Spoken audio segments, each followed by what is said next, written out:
Hey guys, it's Sydney Michelle here with Black Enterprise on another episode of Inside the Studio.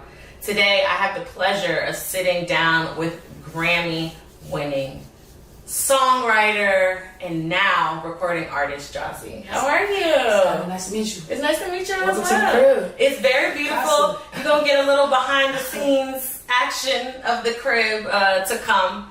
But let's talk about it. I really want to talk to you about your journey and all things business that you've learned throughout this journey. But before we do that, talk to me about the Jozzy from Memphis, Tennessee. What business aspects did you have then that carried through to who you are now? That led to this success? I didn't have any business.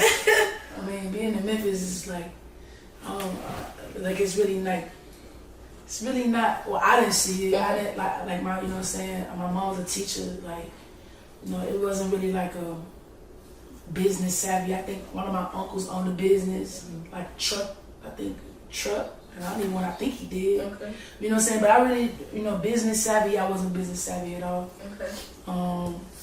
I think I became business savvy. I was always been creative. I think when I started getting into business, like started really becoming financially stable and started to see what Uncle Sam is about, then you like, okay, now it's time to be about my business and like really, just be a little bit more smart with a lot more things. You know what I'm saying? Smart with money, better with smart with money. Yeah. Starting a company, like not just you as a person, but now it's your company. You know what I'm saying? So yeah.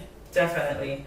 Well, as I mentioned, guys, she's a Grammy Award Winning multi-platinum songwriter and now recording artist. Before we get into all of that, yes, sir.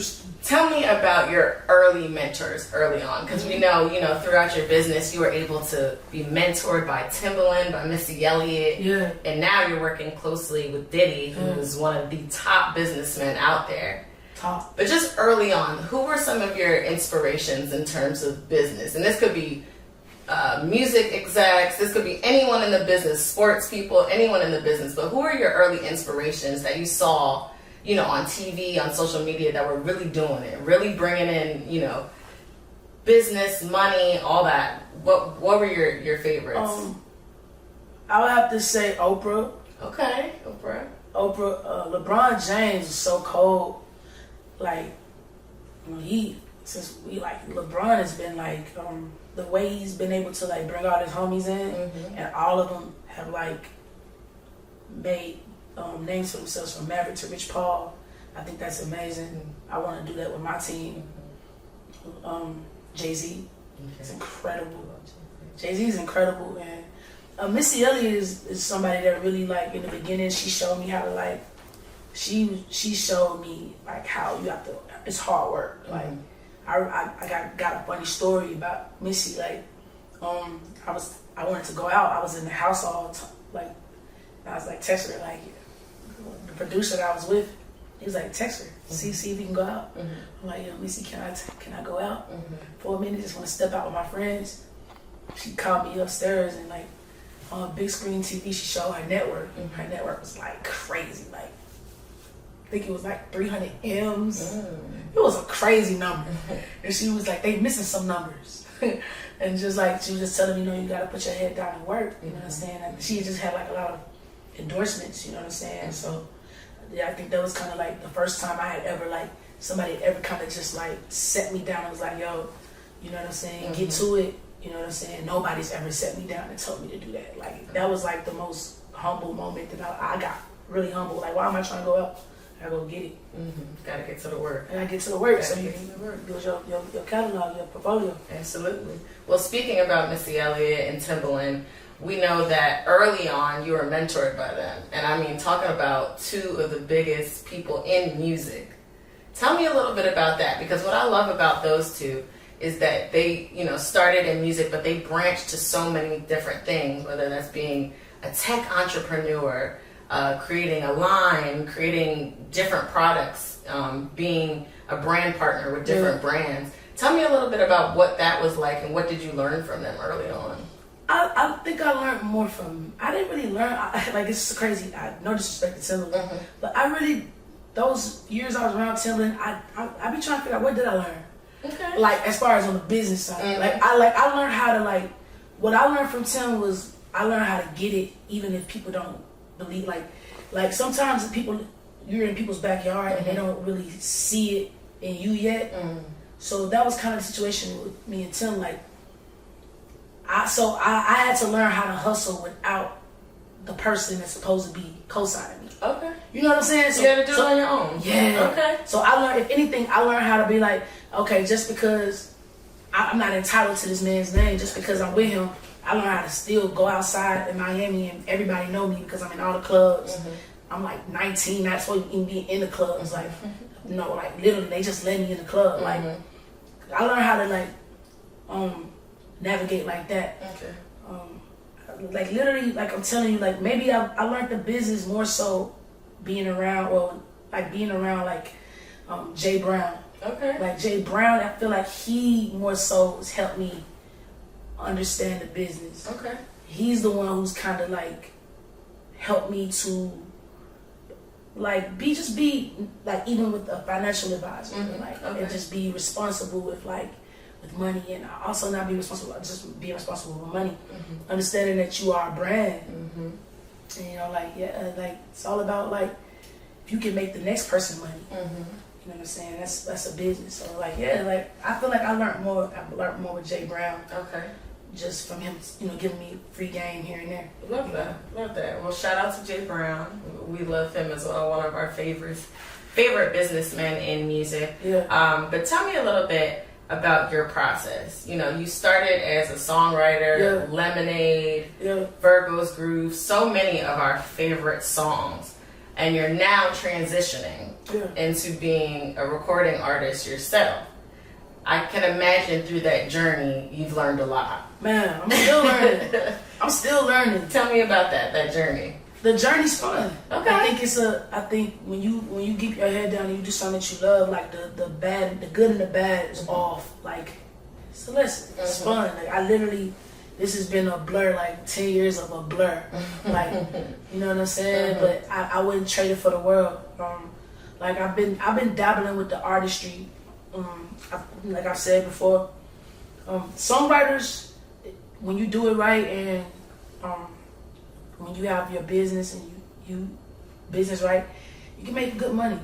You know what I'm saying? So I'm very blessed that I was able to be a songwriter because I'm not with my money. I'm not just like frivolous with my money. Like I know how to take care of my money now. Okay. If I was to blow up as an artist like 5 years ago, I probably would have blew my money. Oh, okay. I would have blew it. Would have been over. Went through it. Yeah, I would have been crazy. You know what I'm saying? But like to know how to like sometimes you don't know if you're gonna have your next hit.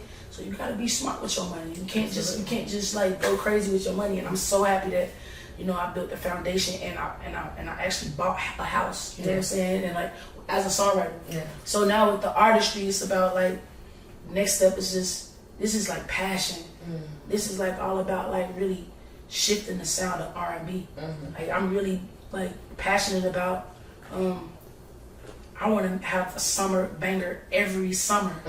I want to control the radio every summer. Like that's my goal, and I feel like with Diddy, like why not? Why can't we? When you got him in your corner. Yes.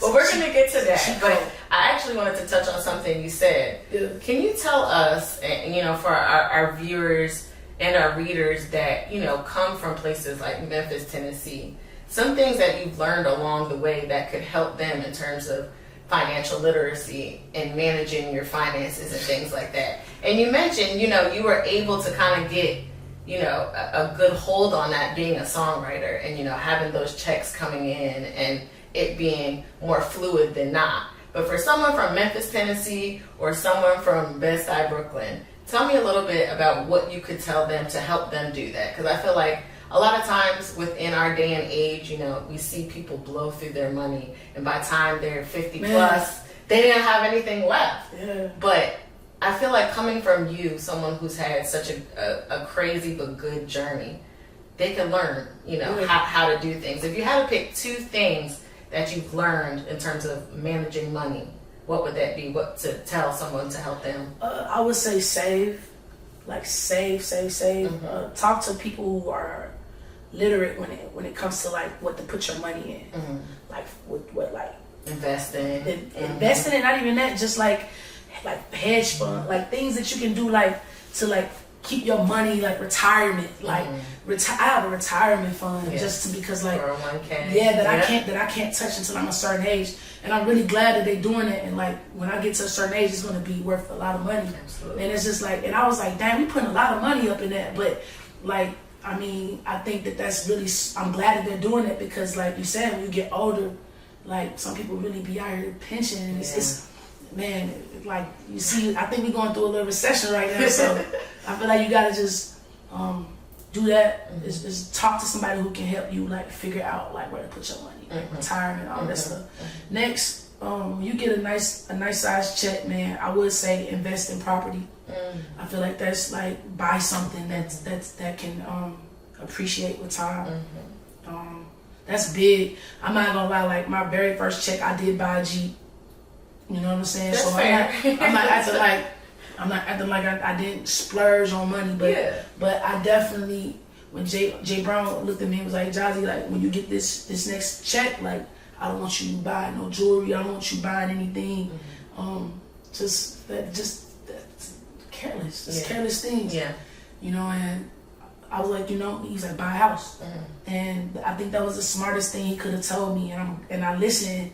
And normally, you know, people say things that go in one ear out the other. Like, I ain't ready for a house. I'm cool with a little condo. You know, cool. But like, it's the best thing I could have done. You know, is buy something that's mine. Right. You know, it has your name on it. Yeah, it's your name. Definitely. So yeah, I think those are the things that I would tell somebody. Like, you know, I'm still a student and I'm still learning myself. So you know, it's not like I have the answers, but I definitely am saying that I'm learning every day. I'm really trying to be way better with money. And yeah.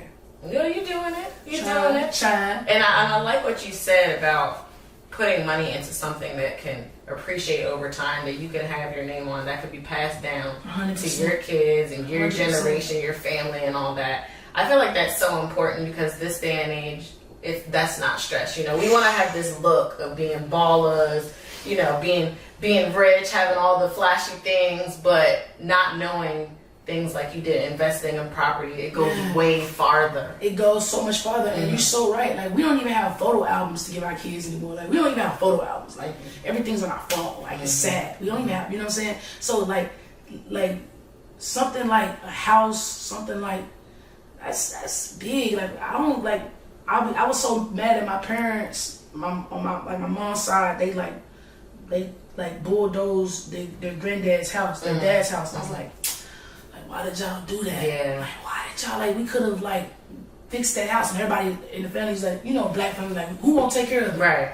That's horrible. Yeah. You know, we gotta, like, so the new generation we have to be better than the old generation and have something to pass down, like, pass down to our generation, to next generation. So, yeah, you know what I'm saying? It's very, very important. That's black enterprise right there. Period. Sure. Period. That's black enterprise right there. So we spoke about financial literacy. We talked about investing. We talked about so many things that a lot of people in our generation need to do now. I want to go into Jozzy, the artist now. You signed with Diddy's Love Records, and you've been working very closely with him. We see you guys on Instagram and all the videos. Diddy is one of our favorite businessmen. He's incredible. I watched him close a lot of deals in the bathroom, just chilling. And I love that. Those are the stories we want to hear. You know, as a fellow New Yorker, we love Diddy, but I feel like he has so much knowledge to give to people like you and the people that are coming up. And he doesn't gatekeep that knowledge. Can you tell me a little bit about what have you learned from him besides, you know, we all know he's a great artist, a great producer, he makes great music. But on the business side, what have you learned from him? Whether it's just seeing him close deals in the bathroom and how he did that. Like, tell me about that. Okay, so Puff is very much black. And one thing I love about Puff is, like, he really speaks on black ownership, like, tremendously. Like, he wants to, like, it's not about that's why even with me and him, like, I'm not signing him. Mm-hmm. It's a partnership. Yes. Like, he's really trying to reverse everything from how it was in the 90s. You know what I'm saying? The way our legends were taught by white men. You know what I'm saying? That controlled the industry. So, like, the fact that he's doing that's a great business move on him. It's to, like, show that I'm in control, you're in control, the money split. You know what I'm saying? So I think that's amazing. I've learned a lot from Puff, like, especially with team. Like, sometimes it's really funny. Sometimes black people, we're loyal by default to your team. You're so loyal you're overly loyal. If your team isn't doing what they're supposed to be doing to close these deals to help you get to the next level, you need to get out of there. And sometimes he's like, yo, Jozzy, like, shoot, I switch up my shit every you know what I'm saying? And I understand what he means. Like if it's not working, get out of that situation. And I think that's one thing, like, we'll keep a manager because we've known him for 20 years. You're like, no, that's my homie from the block. I can't let him go. Like, nah, bro, let him go. You gotta do something different. You gotta shake the table. You gotta do something different because, like, those rooms that you need to get in, sometimes the people that you with can't really help you get into those rooms, and don't feel guilty because you have to do other things to be financially stable and do what you need to do.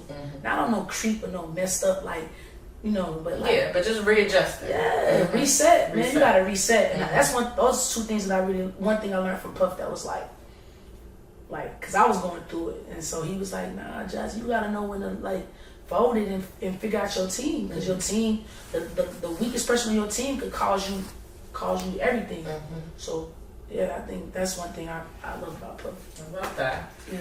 We talk about gatekeeping, and a lot of times, you know, people in the older generation, they have all this knowledge. Yeah, right. All these connections. They want to sign you up. They want to sign you to give you a free game. Yeah, they. But I feel like a lot of times they like to gatekeep, unfortunately. Yeah.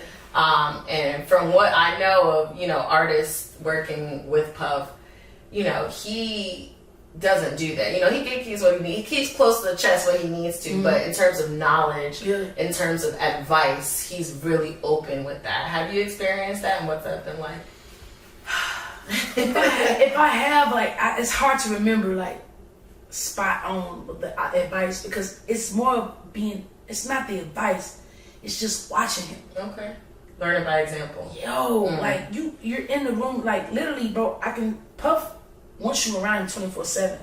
So I be having to sneak away. Like, where you going? I'm like, I'm finna go upstairs. I'll be right back. I love that. You know what I'm saying? Yeah. So, like, Big Bro's always on the phone talking business. Like, he's always on the phone. So, like, I just pick up little things that I do with my team, but it's subconscious. It's like, you know, it's little things that you just pick up. But, like, he hasn't really, like, I haven't really had, like, a conversation, like, sitting down with him, and he's giving me. It's more learning as you go. It's seeing it. It's seeing how he does Delion. It's seeing how he does Combs Global. You know, it's seeing people that he appoints to everything. Bro, it's all a team. Like, he's not doing any of this by himself.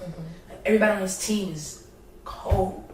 You know what I'm saying? And anything, that's what I've learned. It's like, dang, bro, how you gotta get your team together. Like, if anything, you have to get your partner, your team, your partnership. You gotta get, everybody has to be on the same page as you.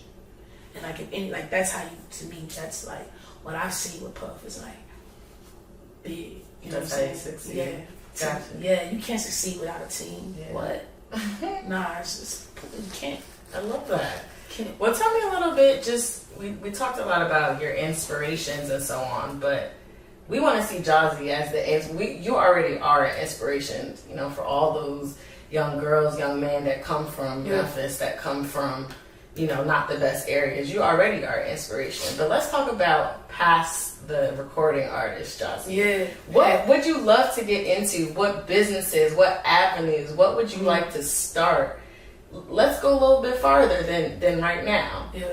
What businesses would you like to start? What avenues and would you like to tap into? There's so many out there. I definitely want to tap into real estate. Okay. I definitely want to go back into Memphis and go to certain neighborhoods. And I've been talking to my boy Fahim, who has this oasis where they go to Chicago and they take houses and they flip them and they have black men, black youth fixing houses. Love that. And I love that. I'm definitely getting a part of that. Okay.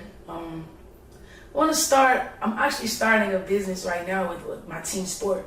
Okay. Where I'm signing my first producer. I got a first producer, Enzo. Okay. I'm signing like artists. You know, like I really want to like get them in a position to win and like get them all the tools that I have, because like now that I am being an artist, all those sessions that I can get, I can't do, I can give to them.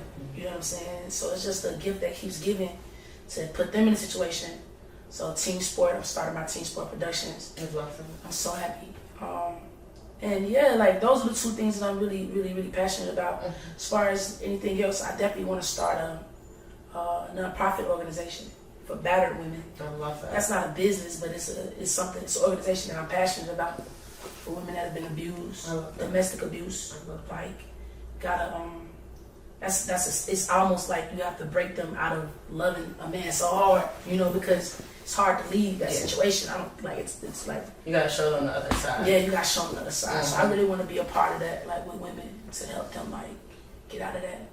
But yeah, I'm also throwing this event called the Safe Spot. Okay. It's an all women's event, and we started it one time in LA, literally in January, and the response was amazing. So I really want to take this around the world. Safe Spot. And maybe one day it'll be a club. Maybe one day we'll be okay. That's definitely a business. Yeah. That could be a business. Super business. Super business. Super profitable too. Very profitable. Yeah. How about fashion? Any type of fashion? We love your style. Yeah. We love, accessories. That coming? Nah, fashion, definitely. I want to be in the fashion world, but I don't know if I want to create fashion. Okay. I'm gonna be all like serious about it. Like, you know what I'm saying? I know my strengths. I can put it on. I know what I like to wear. Okay. But so maybe brand partner. Yeah, brand partnership. Yeah. So do a brand partnership with somebody. I love to do that. I love that. Definitely love to do that. As far as like, I want to also do I'm telling my stuff because I don't feel like I'm telling you. We don't gotta get into it too much, but these are ideas. This is what we want to see. I want to start. You want to do past. I want to start this artist. A cologne. I love smelling good. Okay. And everybody always like, you know what I'm saying, compliments me on my smell. So it's like, I definitely want to start a like fragrance. I love that. Definitely want to start a home fragrance for the house, fragrance for your clothes. Okay. Everything like that. Okay, yeah. I love that. I mean, you just gave me so many different examples of all these businesses.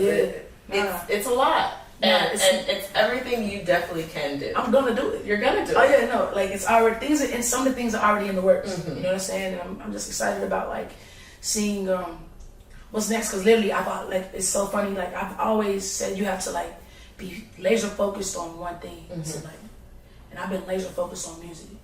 Like you know what I'm saying? And like now that I'm gratefully, thank God where I'm at. You know, now it's time to focus on other things and be laser focused on that. But like, I'm very laser focused. You know what I'm saying? The songwriting. Now I'm laser focused on the artist side, and And then we'll see what's next. Yeah. No. Well, the thing I like what you said about that is, I feel like as Black people, people of color, we're often put in a box. You know, if you're an artist, you got to be an artist. If you're a business person, you gotta be a business person. If you're on TV, you gotta be a TV. But I feel like you're already breaking out of that, just going from being this really, really Grammy-winning, successful songwriter to now a successful artist. Yeah, and then furthermore than that, all the things we just talked about. Tell me about that and taking yourself outside of being put in a box. See, that's the thing. It's not about a box for me, but I do believe that you have to like put your energy in that one thing. Okay. To start. Yeah, I know a lot of people that like I got a homie that literally wears so many hats. I'm like, bro, you're a jack of all trades, but have you mastered a trade? And I feel like, being put in a box, like, I mean, you have the control to get out of that box. You know what I'm saying? Like, it's 2023. Like you get like everything. Everybody's fluid. It's fluid right now. There's no box. You know what I'm saying? But I feel like I will say this. I really am passionate about the idea of like, if you want to be the best, be the greatest, you have to put your energy in that one thing. Jay-Z had to put all his energy in being a rapper. Then he said, okay, I'm gonna go to Def Jam, put all my energy in this. He retired from being a rapper, did this. Then he said, you know what, I'm not gonna be a label man no more. I'm about to go here. You know, you have to put your energy in one thing. Like, you know what I'm saying? Then you have like little things, because when he was a rapper, he had, you know, like the clothing lines and Rockefeller, but like, those were like, it was still focused on his artistry. You know what I'm saying? So you gotta like, you do have to tie in and buckle down. If you want to be an actor, you have to focus on being an actor, not trying to be a rapper. Yeah, being an actor. I got it. You know what I'm saying? Yeah, I get you. So you have to put all your energy and your focus That's into my one opinion. thing to be able to bridge to different things. That's my opinion. I think I would agree with you on that. Yeah. And I don't think even putting all of your focus and energy and attention on one thing is even being put in a box. It's just having a laser set focus, and then once you hit a certain amount of success in that avenue, you can branch off 100%. And be successful in different ones. And I think you're doing exactly that. That's what I feel it. Like I feel like I'm like I'm sowing. Like I'm sowing. I'm planting my seeds right now. You know what I'm saying? I planted them in songwriting. Now I'm planting them as an artist, and they're reaping. You know what I'm saying? And then the next thing will be team sport and making these guys just as big, even bigger than me, and then everything else is going to flow accordingly. You're doing it. You're definitely doing it. Just to wrap, tell me a little bit about what it's like for you. You know, you're definitely an inspiration, as I mentioned before, to a lot of people, but especially in the LGBTQ community and just people coming from Memphis. Tell me a little bit. You know, you're kind of like an anomaly. Someone who was so successful being a songwriter, and now it has this success of being a recording artist. If there are people, you know, from Memphis, from wherever, who are like you, what's some things that you would say to them, especially during those times where they're like, man, I can't do this? Man, well, I think you have to be a little crazy. I think a little delusional. You have to be a little crazy. I feel like all the great businessmen and successful men are crazy.